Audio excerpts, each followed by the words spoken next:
যাকে তুমি অবহেলা করছো সে তো একদিন এমনিতেই চলে যাবে। তবে লক্ষ্য রেখো, যার জন্য তুমি এত অবহেলা করছো সে যেন আবার তোমাকে না ছেড়ে চলে যায়।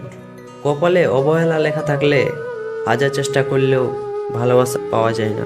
সত্যি কথা বলতে, স্ট্যাটাস মানে মনের কিছু লুকানো কথা আর না বলা কিছু অনুভূতি।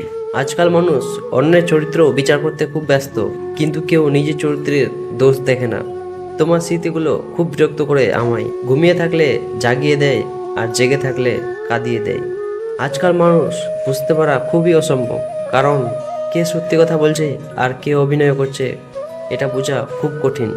ভালোবাসা কি যারা বুঝে না তার কাছে এটা টাইম পাস, আর যারা এটা নিয়ে খেলে তাদের কাছে এটা গেম, আর যাদের কাছে নেই তাদের কাছে এটা স্বপ্ন।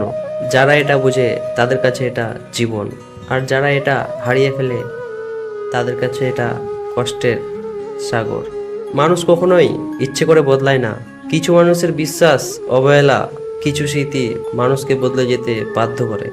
অনেক কষ্ট পেয়ে যা আমি বুঝেছি তা হলো, কাউকে প্রয়োজনের চেয়ে বেশি মূল্য দিলে একসময় তার কাছে মূল্যহীন হয়ে পড়তে হয়।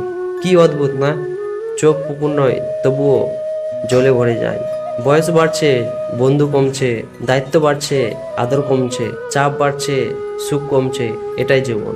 প্রিয় মানুষগুলো শুধু রাগটাই দেখে, রাগের মধ্যে লুকিয়ে থাকা ভালোবাসাটা দেখে না। ভিডিওটি ভালো লাগলে অবশ্যই শেয়ার করবে, আর হ্যাঁ, ইউটিউব থেকে দেখলে চ্যানেলটাকে সাবস্ক্রাইব করে দেবে, আর ফেসবুক থেকে দেখলে ভিডিওটা শেয়ার করে দেবে। Thank you.